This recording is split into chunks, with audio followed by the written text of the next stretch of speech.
caught a friend of a friend masturbating into my kitchen sink at 2 a.m. Last call. You don't have to go home, but you can't come here. I know who I don't want in my home. My husband's old friend stayed with us for 2 weeks while we were living in Japan. He was very smug and irritating, an instant expert on Japan after a few days, when we had been living there for 2 years. Finally he left on a Friday. My husband and I had separate plans on Saturday. I returned in the afternoon to an unlocked door and the sound of the TV. I thought hubby had returned early. Nope. It was old friend thinking we had gone for the weekend. He had broken into our apartment for an extra 2-night stay. You weren't supposed to be here. He protested, and he refused to leave until my husband came back home and told old pal personally that he had overstayed his welcome. My wife 3 days ago, tasked with feeding her friend's cat while they're away for a week. They said help yourself to whatever you like. She came home with her waffle maker. Pretty sure it meant she could score a couple of their Tim Tams not make off with their appliances. My ex-husband had a less than savory friend. He walked into my home once, helped himself to my fridge without asking, and then when he got himself some silverware, had the audacity to insult it and say it looked like something a grandmother would have. Well, yes it does, since it's hers and she gave it to me. Another time he went to my mother-in-law's house when we told him we didn't want to hang out. We weren't even home yet. He came in, sat down, ordered a pizza that he refused to share with my mother-in-law or brother-in-law, and just sat there watching TV for 2 hours until we got back from whatever we were doing. He was a grade A a-hole. Freaking hate you, Craig. ETA. I remembered a third thing about him. He had a thing for my mom. Big time. My mom was in the middle of a divorce at the time, and he kept saying things like, "What if I married your mom? Would you like me as a stepdad?" He'd even try to flirt with her, and she would not, of course, give him the time of day. She didn't like him either. He was so freaking creepy. My father-in-law was staying with us for a month. He lived in Oman. The spare room was an office with a sofa bed, and so it could double up for guests. He bought a double bed and got rid of the sofa bed. I lost my office. What a twat. You must have been so relieved when he left. Tell me he left. He left, then moved back in for almost a year when he retired. My mother's friend and her children went on a vacation with us. We were sitting in the common area of the place we were staying at and started chatting to some strangers there. The friend's kid got up, walked to the coffee table, and just opened the stranger's bag of chips and started eating. Kid never asked first. Now, kids are stupid. He was 14 but still a kid. The issue is that his mother did absolutely nothing. She watched him get up, watched him open it, and watched him start eating. One of the strangers just paused for a second. Sure.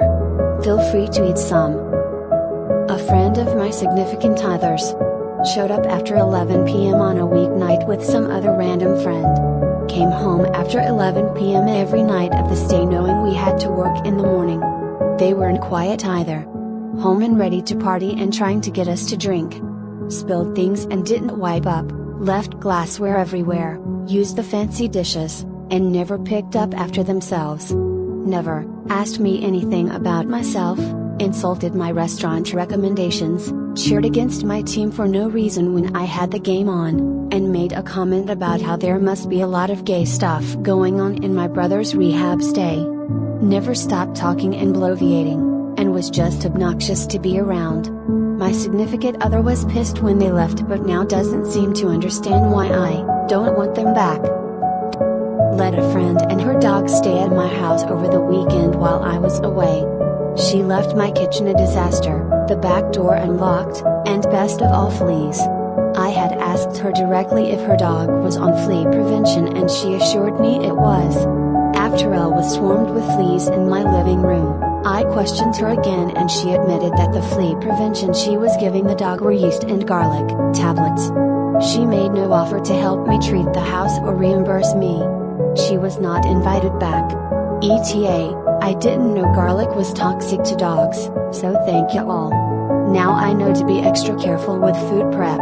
I think I remember the friend quitting those pills after this incident, but I'm not sure. She and I are no longer friends, shocker, but I do hope the dog is okay. PSA: hippie remedies found on the internet are not an acceptable substitute for veterinary care and advice. When I was renting an apartment and my roommate had a girlfriend staying over every day for 2 months. She would take a 2-hour bath and would always not flush as she was saving water. She also would cook and then not clean up after. Her food were always terrible. Another roommate's girlfriend visited for a few hours. Nice girl, gave us food and was a good guest. The leech complained how she better not stay any longer because we don't like freeloaders. Her hypocrisy was amazing. She also refused to wear hygiene products, so roommate's bed was bloody and gross. He had to get a new mattress. When they finally broke up, she asked us to let her live there because her parents had kicked her out for trying to sell their house. Boy, oh boy, do I have a story for you. So a couple of years ago, just before the pandemic, our good friend and her boyfriend came to stay with my fiance and I for a week. Our friend was a saint, her boyfriend was a literal goblin. To this day I have no idea how this man survived into his 20s, he was the absolute strangest person I've ever met.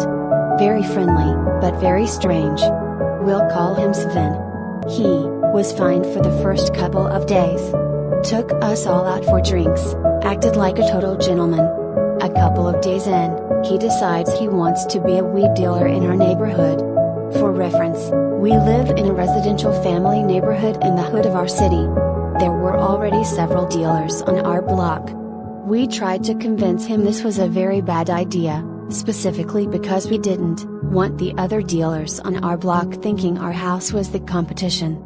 Sven did not listen. Fortunately, nothing serious happened and he didn't run into anyone important. He did, however, run into our next door neighbor, and invited himself into the guy's house. Now, at this point, Sven texted his girlfriend saying he was at the neighbor's house just hanging out. Our neighbor was a nice dude, but not someone we've ever actually hung out with, so we begin the process of trying to extract him. He's not picking up on it because he has no understanding of social cues whatsoever. Suddenly Sven stands up and exclaims, "Aw shit, I'm bleeding." His chin was bleeding a lot, he had apparently picked a scab. Our neighbor asked him if he wanted a band-aid, and Sven just said, "Nah man, I can handle it." We eventually got him out, but not before he bled all over the place. The next morning my fiancé gets up before the sunrise to use the bathroom and sees Sven in the backyard jerking off with his pants down. She decided not to confront him because it was weird. We later asked his girlfriend about it and offered to leave if they wanted to have sex, and apparently he believed it was rude to have sex in someone else's house and thought it would be polite to jerk off in the yard. Again, residential family neighborhood. No idea what possessed him to think this was okay. Sven had a condition where every time he was cold he would grab at his stomach and make audible brrr sounds, and complain that his stomach hurt. We couldn't figure out what that had to do with being cold. At one point Sven bought a gallon of milk and a can of chili, rapidly ate the chili and chugged the milk, and then projectile vomited all over the backyard. When we asked his girlfriend why he didn't just use the toilet, she said he told her he wanted to be polite. Asked him about the vomit later on and he just said ate too fast and left it at that. There were some other things that weren't exceptionally noteworthy but were still annoying. He'd sleep in our living room all day and fart a lot. He'd take hour-long showers and use up all of our hot water, shampoo, and conditioner. On the day they're supposed to leave I decide I've had enough and I'm burned out, so I get in my car and start driving to the local CVS on my street to pick up a few things and get out of the house.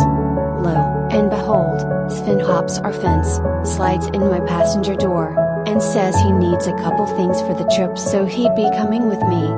When we get there he's just being loud and yelling across the store trying to have conversations with me, and at this point I'm just counting down the minutes until he leaves.